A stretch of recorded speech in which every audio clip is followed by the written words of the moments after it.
Ho ho ho, happy holidays. The views expressed on this podcast are that of the host, and not Santa's. Please stay out of the Mojave Desert Mountains and save yourself a probing from the little gray elves. They come in peace, but will leave you in little pieces. For your listening enjoyment, put on your best holiday tinfoil hat, turn on all the Christmas lights, and stare at the elf on the shelf. Lastly, the UFO talk is explicit and full of holiday cheery goodness. May the mistletoe be with you. Let's get the show started, fuckers.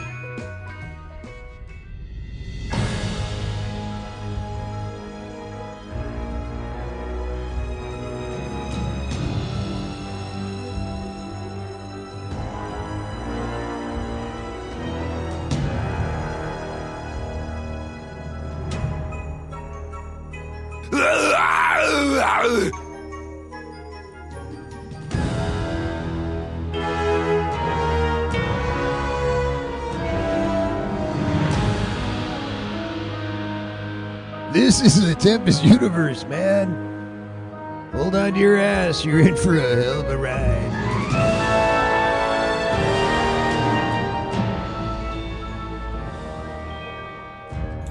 OMG, welcome to the Monday episode of the Tempest universe.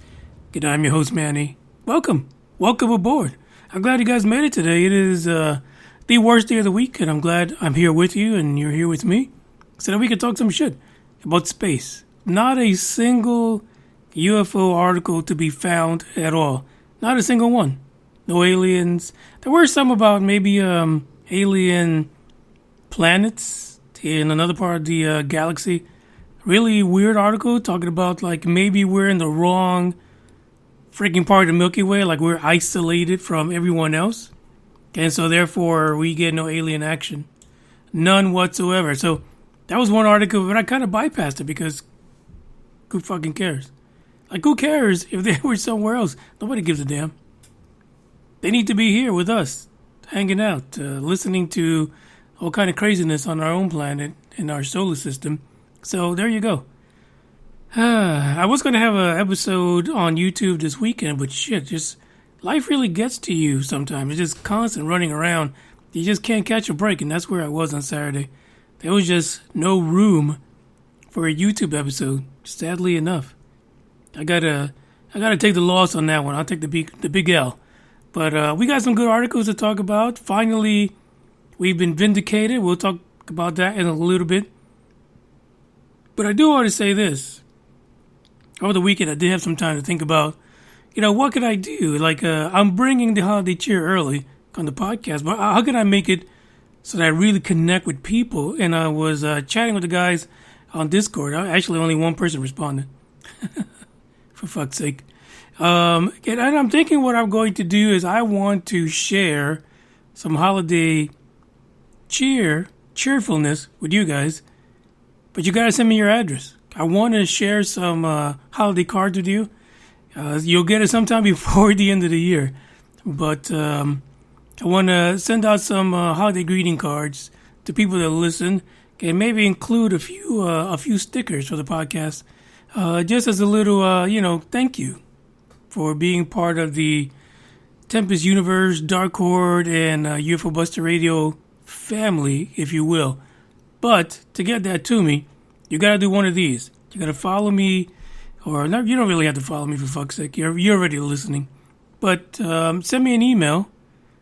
Or send me a Facebook direct message to one of the Facebook pages that are listed within the description for the podcast.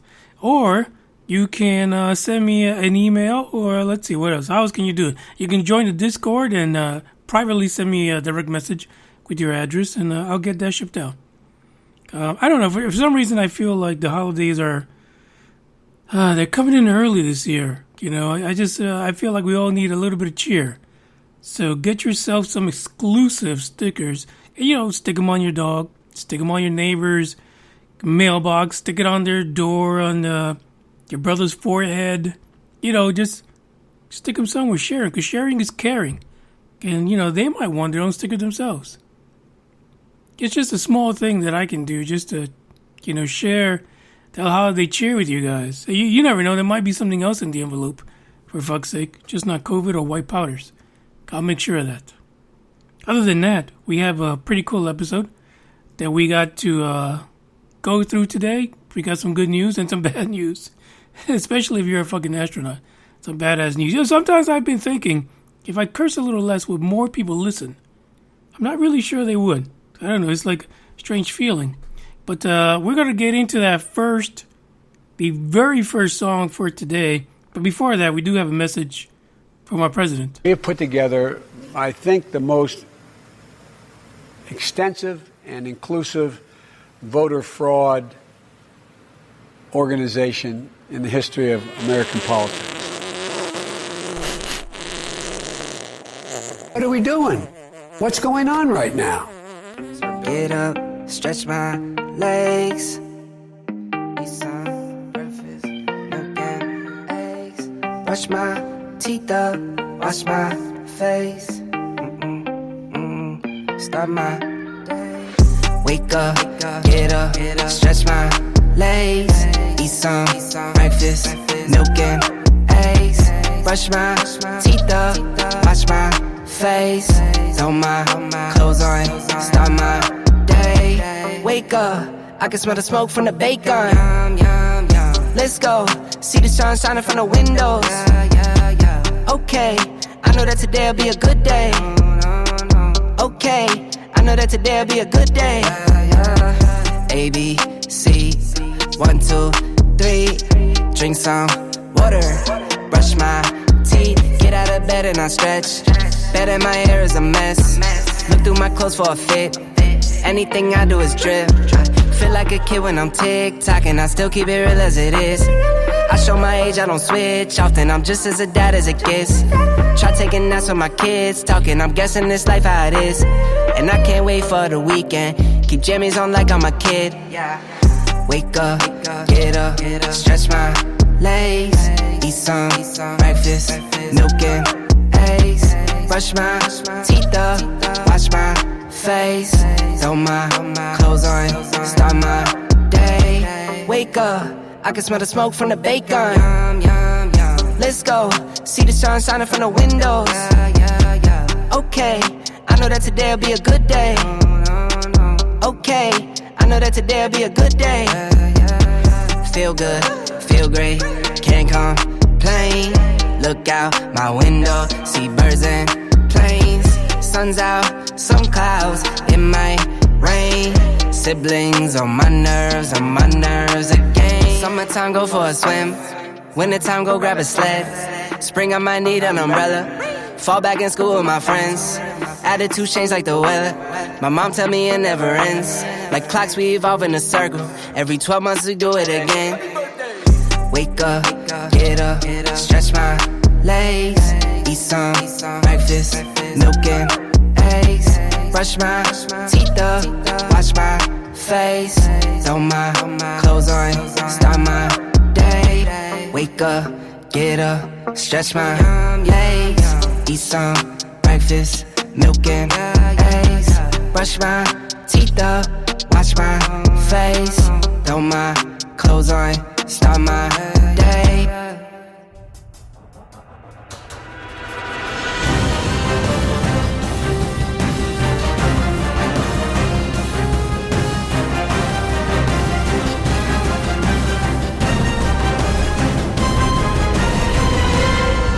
This text, the first article shows you how fucking pitiful we are as a species, I think. Especially when you have too much fucking money. Like, you have nothing more to spend it on, so you spend it on stupid shit. I'm gonna be honest with you. I'm just gonna put it out that way. And maybe this is the cheapest way to go. I don't want to rain on anybody's parade, but for fuck's sake, the ticket price is getting higher. Virgin Galactic sells 100 more space tickets.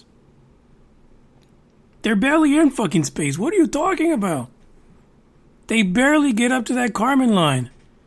They know where to call it space. And how long you in there for? A few minutes?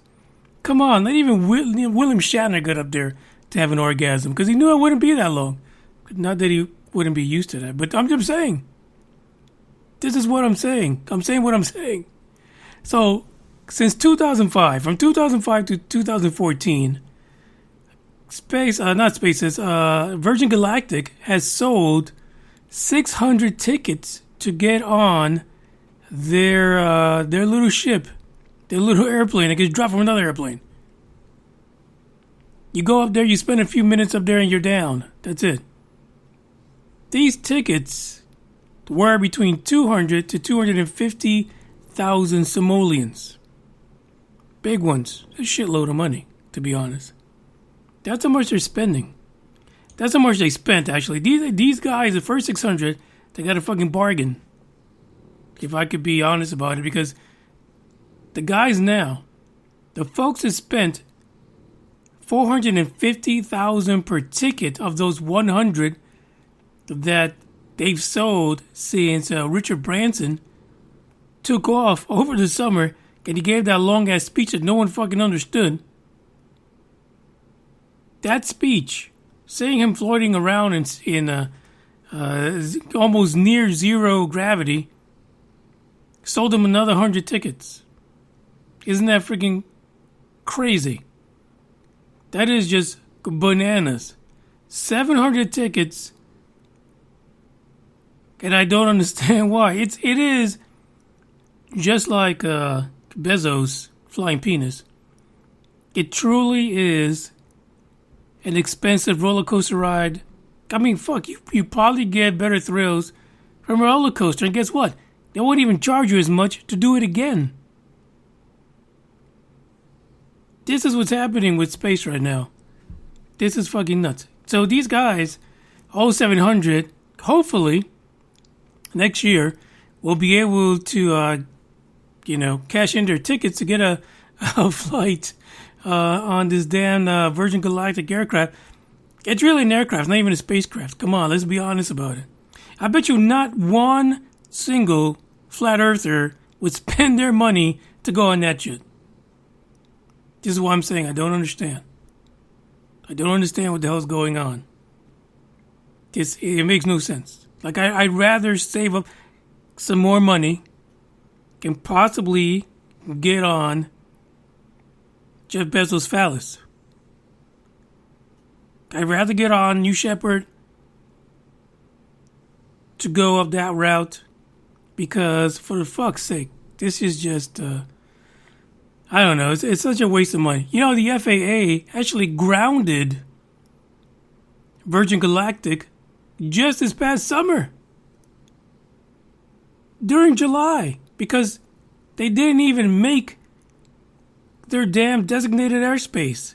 And you guys are spending $500,000 per seat.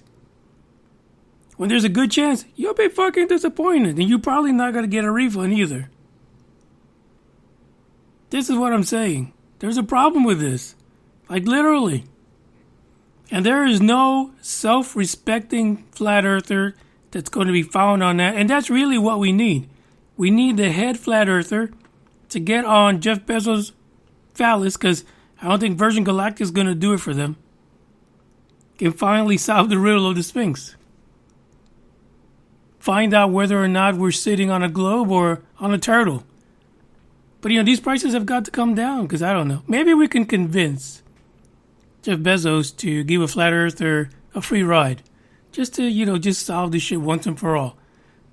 But if you happen to be a well-to-do, like you're a flat earther and your grandfather died, and you're mooching off of them because you still live in their house, so you fixed it so that in the will you get all the money, well, shit, $450,000 will get you a ride on this Virgin Galactic flight starting next year. Now, it's 700 tickets. I would imagine they are not going to pull off 700 tickets in one fucking year.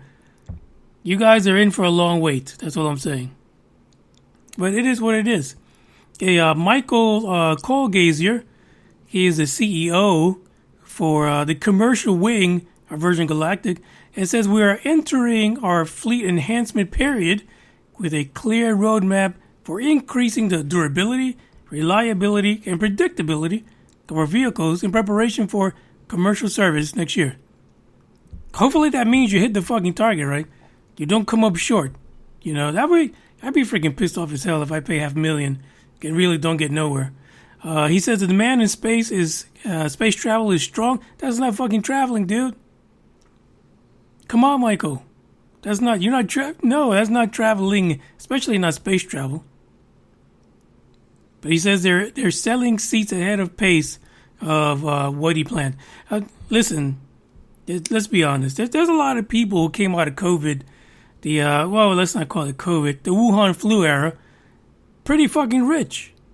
You know, we covered that article about 2 weeks ago, how many more billionaires there are in the world.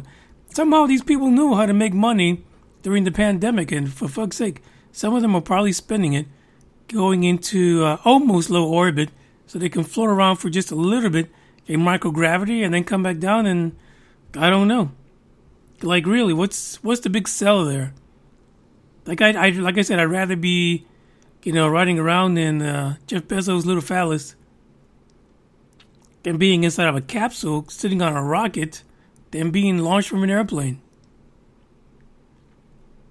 I don't even know what's the price for flying on the New Shepard. I don't even think I've seen that anywhere, but I would imagine that it would cost a whole lot fucking more than $450,000 because Jeff's got a lot of money to make up. He's trying his best to take down SpaceX and take down, Starlink and all that other good stuff, take on Tesla. He needs money, man. I could see those things being $1 to $2 million a pop. Easily.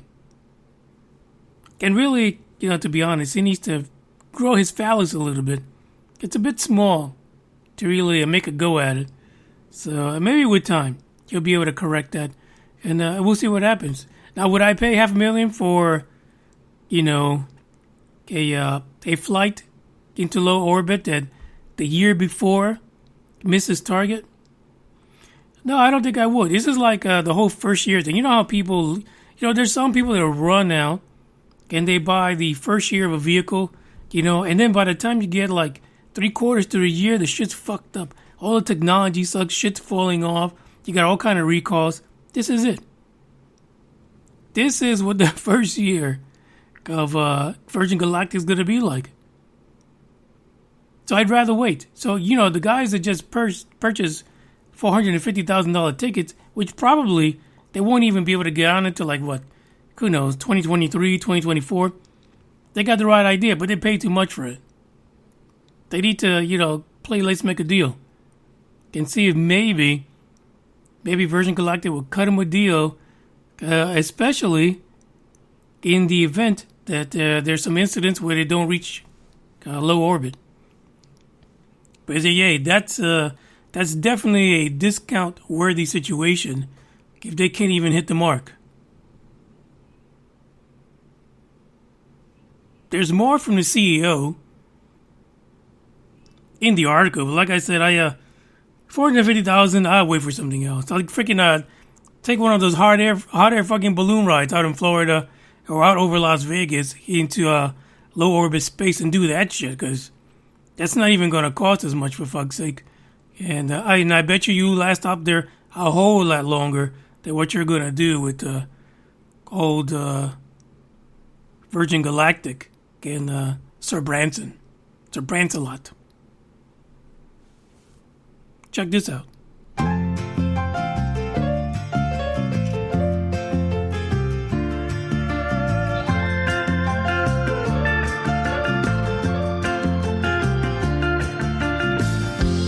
I'll be saved by rock and roll. You can take my money, steal my car and sell my clothes. You can take the shoes I'm in, go on and take everything. You can have about everything I own. Just leave that old piano, maybe a chair, so I can sit down there and play when I'm old. Take all these things I know, even take the telephone. I heard it said so long ago. Well, I'll be saved by rock and roll.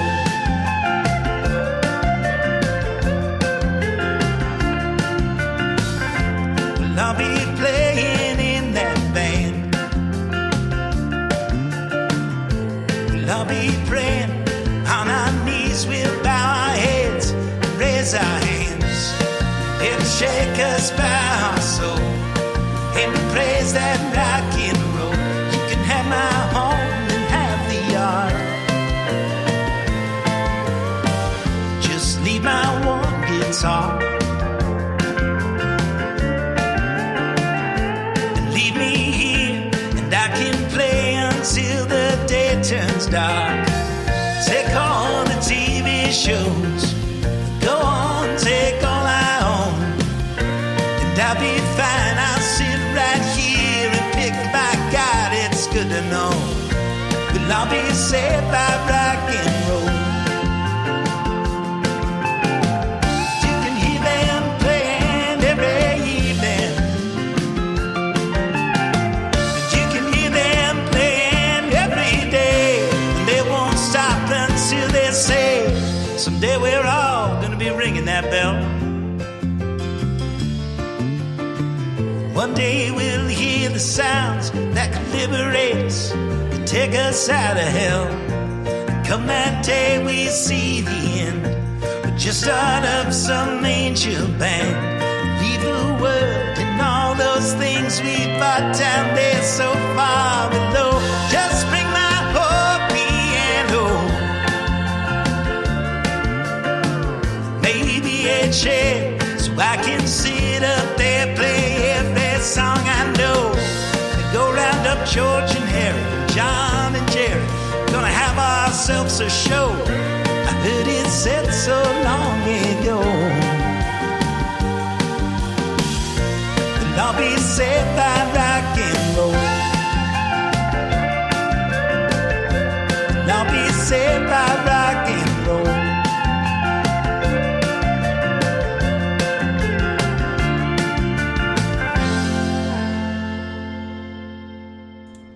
You know, last week in Texas, you could hear in my voice, the weather here is so fucking crazy. So last week, it was cold as fuck. Like, literally, we had to turn on the heater in the house. And this week, it's warm. Like, I'm sweating right now. And later on in the week, it's supposed to get another cold snap coming through. Texas is the place that's, a lot of people say, in 1 week, you can go through all 4 fucking seasons. And it's no joke. Like, your body has no clue how the fuck to react to any of it. It is the craziest fucking place on the planet, I promise you.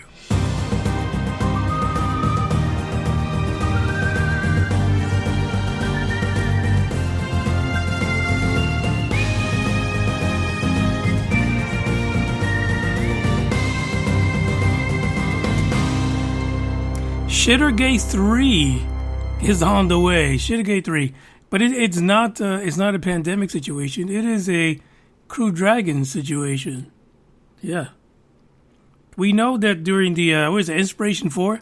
That fantastic 4-passenger civilian crew, they had toilet problems, right?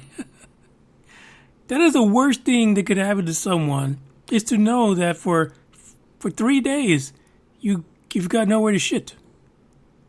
Especially if you're in space, because it's not like you can just stop the car and go out into the woods, hope you don't get bitten on the ass by a snake, but you can drop a load if you need to. Hopefully the cops won't see you, because they are offended by things like that. But in space, you can't stick your ass out of the capsule and hope for the best. You need a toilet. You need somewhere to drop your load. Well, Shittergate 3 is happening with SpaceX's Crew Dragon capsules. So we know today that the crew that's up there right now in the ISS, their return flight got delayed, right? But they're having problems with the toilet. They do not have a $18 billion toilet like the ISS does. It doesn't glow in the dark. It doesn't shimmer. It doesn't got bling on it. It doesn't wipe your ass and suck the excrement out of your bungalow. Apparently, the Crew Dragon toilets are on hiatus. So, if you're returning or going to the ISS, you need to hold your shit in. In fact, these guys that are going to be returning, they have to wear diapers. What the fuck? This is technology right now. I would like to know what these diapers look like, to be honest. Is it like the Depends that the older folks wear? Is it like a baby's diaper where it has the, adhesive on each side and it turns a different color if you pee? I want to know what an astronaut diaper is like. But that's what's happening to these guys who are leaving the ISS. The capsule's toilet is busted again, so they need to wear a diaper to come back down. According to NASA astronaut Megan McArthur, she says the situation is suboptimal but manageable. I would imagine you just don't eat for a couple days, maybe you need to stay hydrated, that's for sure. Drink a lot of water, but for fuck's sake, that's like torture. Torture. They said space flight is full of little challenges, according to MacArthur. She says this is just one more that we'll encounter and take care of in our mission. You've got no fucking choice. What are you going to do? Just whip off your diaper and shit in the capsule? Come on. Come on. You need to wear your damn diaper, MacArthur. Stop fucking around. But she says they're not too worried about it. I mean, they did it when they were young, so they're okay doing it now. So basically, her and her 3 crewmates were supposed to be back this afternoon. It's been delayed. But here's something funny that I had no idea happened on the ISS recently. So French astronaut Thomas Pesquet, he told reporters that in the past 6 months, there have been intense situations in the ISS. So wearing a diaper is nothing. Like he will put on a diaper every day of his life compared to the last 6 months on the ISS, for fuck's sake. He says that they conducted a series of spacewalks to update the space station's power grid. And unfortunately, one of the Russian vehicles decided to fire off his thrusters, which sent the space station into a brief spin. What in the hell is going on? Where was the actors and the cameras for this? What the hell happened? We didn't capture this for a movie release in the future? Where's Tom Cruise? Was Tom Cruise inside of that space capsule? That's what I want to know. So this damn vehicle that was docked by the Russians decided to just fire off, and the thing went crazy. Completely nuts. Now, mind you, that apparently this vehicle from the Russians was hosted by a private Russian film crew. And maybe it's possible they did this for a little action on the ISS. Also on the ISS, they had to deal with a toilet leak. I don't understand. That is completely nuts. The toilet leak actually had to do with the Dragon space capsule, to be honest, because they discovered pools of urine in the capsule. And therefore, the toilet has been shut down.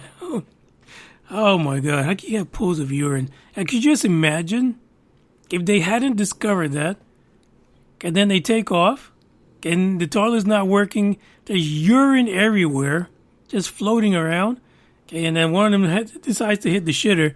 It's not a good thing. Well, the pools of urine were pooled behind the floorboards, so the toilet got fixed. But I don't know. But they've deemed it unusable. So it is what it is. Diapers for everyone. I hope everyone's good, safe, and urine-free on the way back. God, for fuck's sake. That is just nuts. Technology today, we can't even get a good shitter in space. And of course, it has to be the one aircraft, the one spacecraft, it's actually delivering people to the ISS. Like, you don't have a shitter and piss problem with the other two guys, with Blue Origin, Galactic Adventures for like 10 seconds. You don't have none of that. They don't have these kind of excrement issues. I mean, at the very worst, they needed to hand the towel over to Shatner, to clean up a little bit before he came back down. But for fuck's sake, this is freaking nuts. You can't get a good toilet on the Crew Dragon. Maybe someone needs to borrow the technology that NASA's using, a few $1 billion, but come on, let's keep our astronauts diaper free. Though I think it'll be a good story for these guys. You know, the time they had to come back wearing a diaper and used up a lot of space baby powder. You know, try to keep themselves rash free. I mean, I'm sure it happens, right?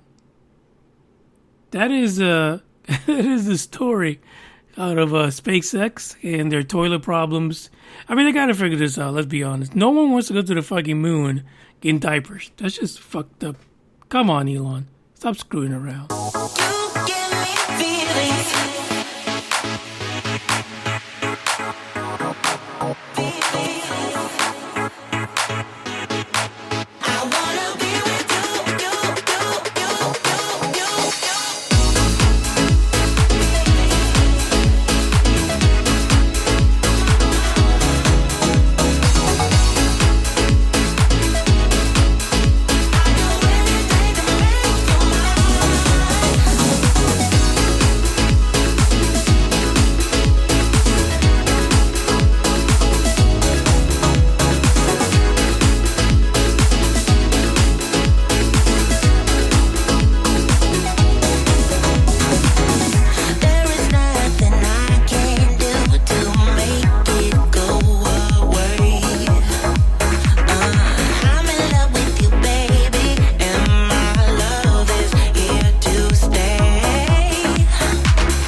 We have finally been vindicated. Man, another victory for SpaceX, right? Blue Origin was told, hell no. A federal judge delivered another blow to Jeff Bezos and his Blue Origin peeps on Thursday. That's Thursday, by ruling in favor of NASA and SpaceX over who's going to build the lander, the human lander, back to the moon. You know, Bezos has tried every single step of the way to stop this thing from happening with SpaceX and NASA building the human space lander program, and they shot him down again. Again, he's been shut down He was told no. But here's the weird thing about this time around. This time around, both sides are going to get together and they're going to publish, or at least try to agree to, the redacted version of what happened in court. But then why everything has to be redacted when it comes to stuff like this? It makes no fucking sense. They literally are going to redact that document too. It's the freaking public companies. Two public companies going up against each other in order to get government money. Why the fuck that needs to be redacted? That makes no sense at all. This is nuts. One of the biggest arguments for Blue Origin is what they said when they first submitted this lawsuit, the latest lawsuit, against NASA and SpaceX, and that is their claim that NASA gives no fucks about astronauts. That the program that SpaceX is putting together is extremely, extremely difficult, complicated, unsafe, using technologies that are not proven, and ultimately putting astronauts basically at harm. That the SpaceX program does not consider the safety of its astronauts. Well, Michelle, they don't consider where they're going to shit, that's for sure. But I don't see it being unsafe. How could it be any less safe than shooting up a phallus for like 5 minutes and bringing it back down? I don't know what the hell he's talking about. But that is what they were going with as their reason for their lawsuit, their chief complaint. Nobody believes that shit. Come on. Are you kidding me? Are you fucking nuts? That is crazy nuts. I don't believe that anyone believes that they're looking out for the safety of the astronauts. They're looking for their bottom line. They want to be the it in commercial space. That really is all it is. So on November 18th, the lawyers for both sides are going to get together and they're going to agree about what gets released and what doesn't, or what gets redacted or not. And that is basically a redaction of the judge's opinion on, basically was his ruling and why he felt that Jeff Bezos could go suck some ass on a Crew Dragon while the toilet's not working. A Blue Origin spokesperson said that the lawsuit highlighted the important safety issues with the human landing system procurement process that must be addressed, and said that they still strongly support NASA's plan to go back to the moon, except that it's not with them. They don't support shit. They continue to say that returning astronauts safely to the moon through NASA's public-private partnership model requires an unprejudiced procurement process alongside sound policy that incorporates redundant systems that promotes competition. Of course, they continued on, because fuck, that's all they do. We look forward to hearing from NASA on next steps in the Human Landing System HLS procurement process. No, Bezos, no. I mean, the judge was like, hey, what's your name? He's like, Jeff. He's like, fuck you, Jeff. That's what just happened. But he doesn't see it, like it bounces off of him. Like literally, he doesn't recognize any of that. I promise you, this is not the last lawsuit from Jeff Bezos from his couch, somewhere on some lake somewhere, some big ass mansion that's supposed to be like a lakeside house. I'm telling you, he's going to continue to sue them. He has no choice. He's got to do it. He went on to tweet, Jeff Bezos, not the decision we wanted, but we respect the court's judgment with and wish full success for NASA and SpaceX on the contract. Get the fuck out of here. I mean, everybody knows he's lying. Not a single person at Blue Origin even believes him. That's why they're leaving like in droves. That's why they're freaking quitting their jobs there and working at Walmart. Because they're, SpaceX has already hired enough of them. They can't even hire anymore. They're leaving the place. Now, this is a major hurdle for that contract, right? But unfortunately, it's not the last one for SpaceX, because the FAA is still pending and researching or doing whatever the hell they're doing down in Boca Chica to try to come up with a final resolution to the whole environmental problems down there, or assumed environmental problems. I'm telling you, right now, Jeff Bezos is in his tie-dye uniform and he's down there protesting in Boca Chica. I promise you, if you go down there, you see some guy that looks like Buzz Buzzard from the Bugs Bunny cartoons back in the day. It's Jeff Bezos. He's flying around, causing shit, causing problems, paying people off to try to get the FAA to not approve any more launches for SpaceX. Once that hurdle is cleared, there is going to be a suborbital launch of that significantly sized rocket / phallus from SpaceX. But until that's cleared and Jeff Bezos is back in his chair and chills for a moment, we're not going to see that. So, rumor is that there's been a lot of fuel being delivered to Boca Chica. So I have a feeling that SpaceX, Elon, and everyone else feels comfortable enough to continue on their plans to get ready to launch as SN-21 into space, suborbital space. Yet they might just feel like the FAA ruling will come soon in their favor, and they'll be able to set that one off. It's going to be monumental. Once you see the full phallus taken off from SpaceX, you're going to want more, to be honest. You're going to, are you going to be able to handle it? I don't know. But you're going to want more, that's for sure. Check out this one track, and then we'll get into our last article for today. I really wanted to get it right,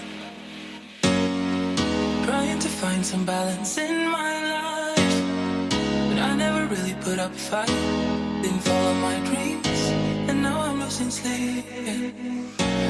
Slowing it down, please tell me what you feel on. Enjoy the ride, 'cause those ups and those downs is what makes it worth the ride. You will make it in time.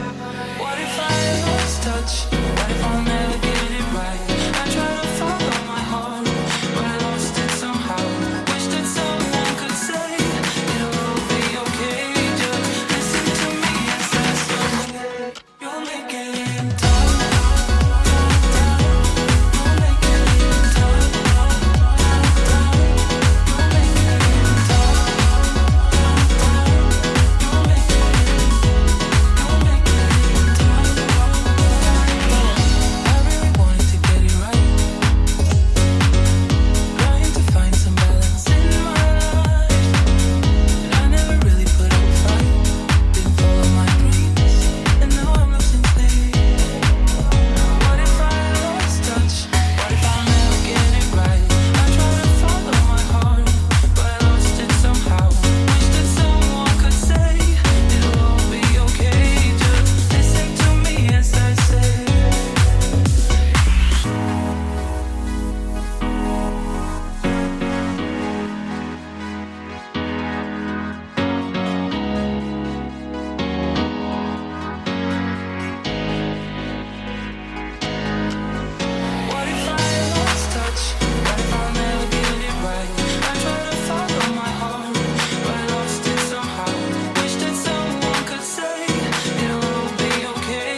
in recent years, we've been through this situation where the words unprecedented got on your last fucking nerves. Like, I got sick of hearing people say, oh, this is unprecedented.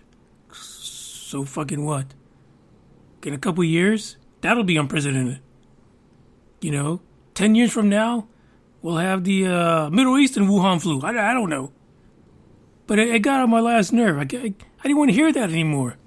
We're living in it. Fuck being unprecedented. That was unprecedented back like 2 months ago. We're good now. We're in it. It's precedented right now. I don't know. This is what happens when the weather gets crazy down in Texas. But one of the things that continue to echo, especially when NASA announced that Perseverance was going to get samples, and for a mission sometime in the future, they were going to retrieve those samples, right? They have no idea how the fuck they're going to do it. But they're collecting samples to go pick them up and bring them back. And at the time that we heard that, it was literally at the midst of the Wuhan flu, like the height of it.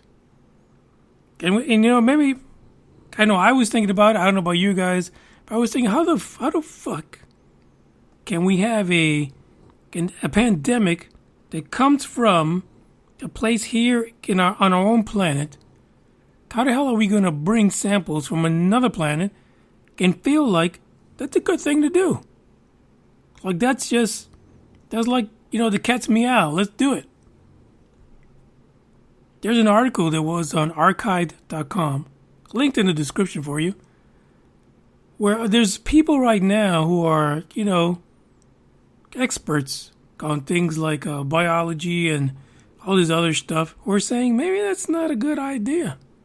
Maybe we need to take this unprecedented time that we keep talking about, Sugargate 1, Sugargate 2.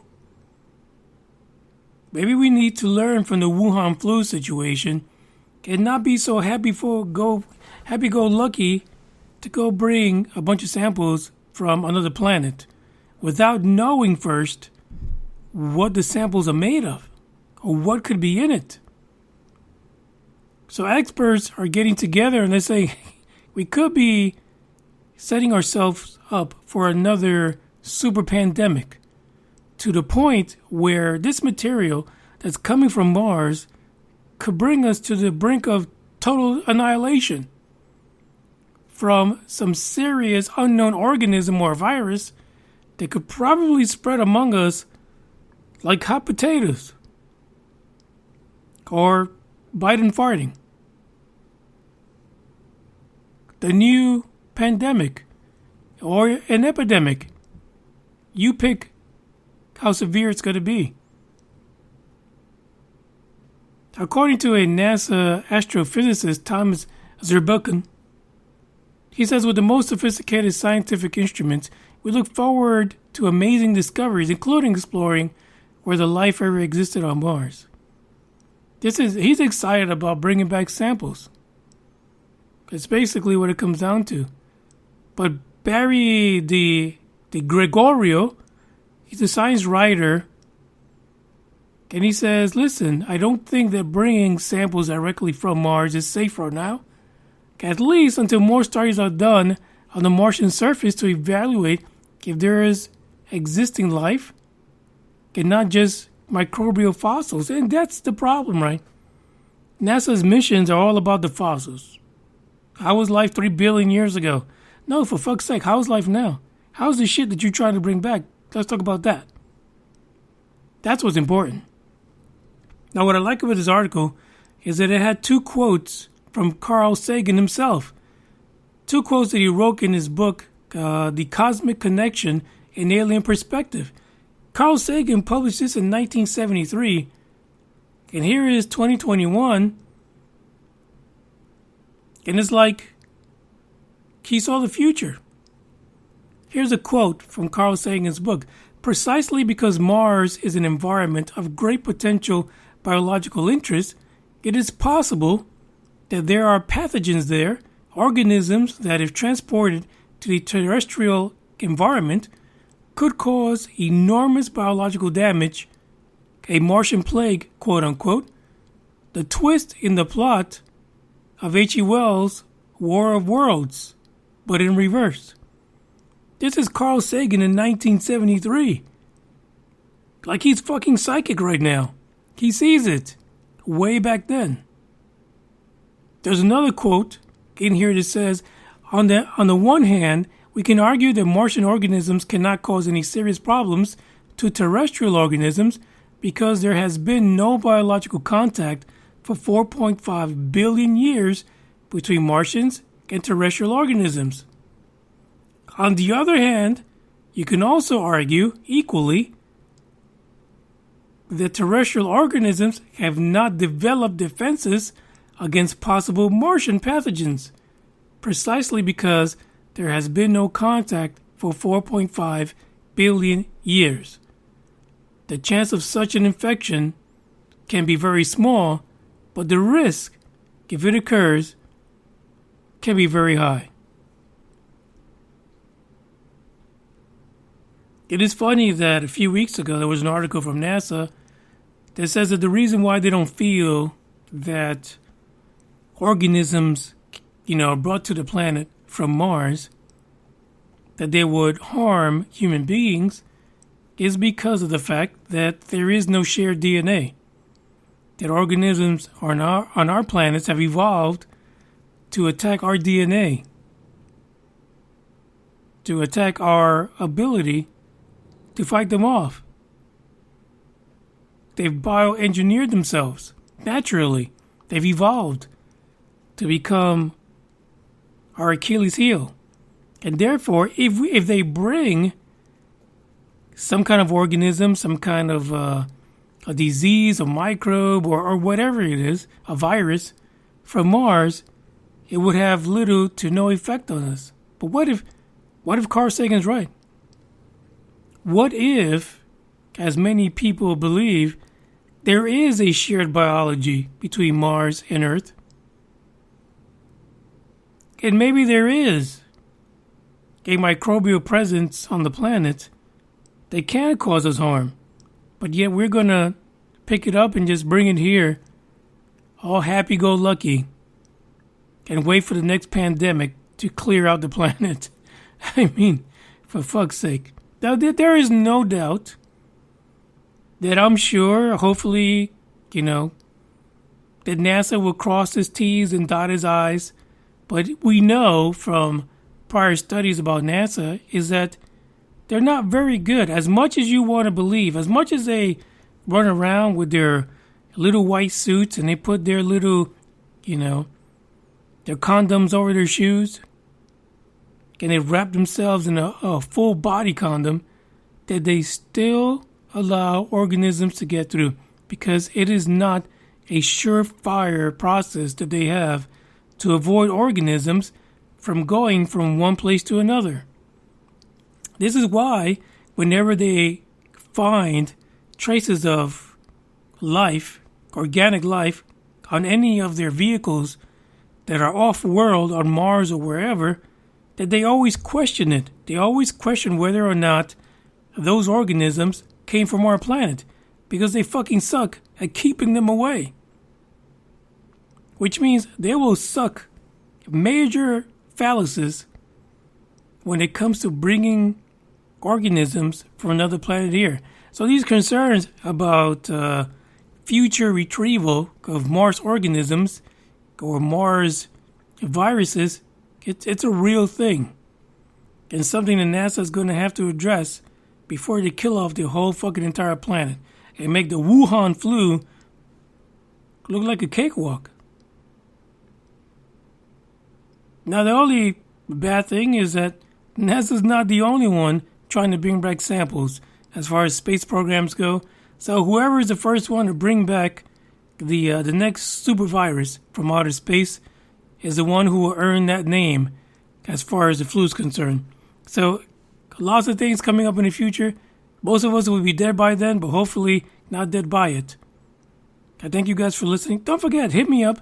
Send me your address. I promise you I'm not going to sell it to Pornhub or anything like that. I just want to send the listeners of the podcast a little something, a little pick-me-up. to say hello. I appreciate you. Have a happy holiday. And with that, we're closing this one out. And we'll be back on Wednesday, hopefully, if nothing goes wrong.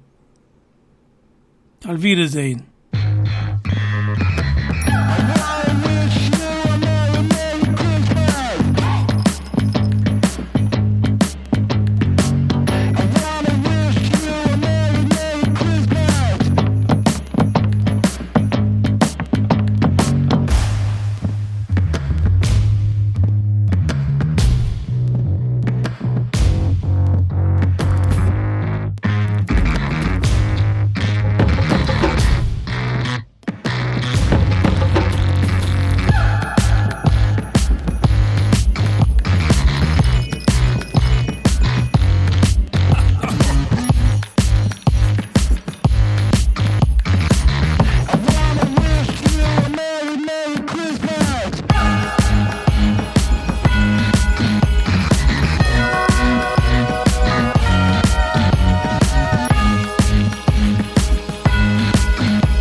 other than own your position.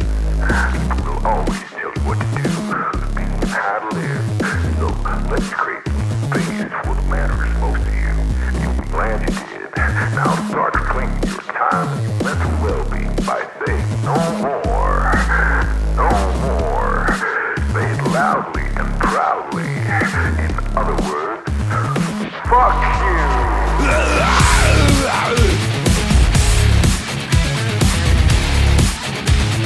I don't give a fuck.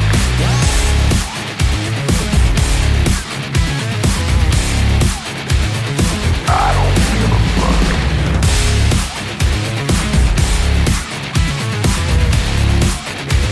I don't give a fuck.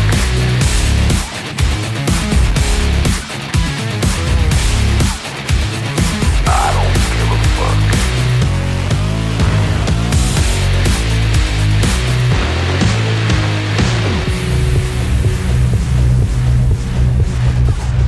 Don't fucking scream at me. Where's you the dumb money? fuck you? Look at you with your fucking 48% body fat. Who the fuck is this asshole?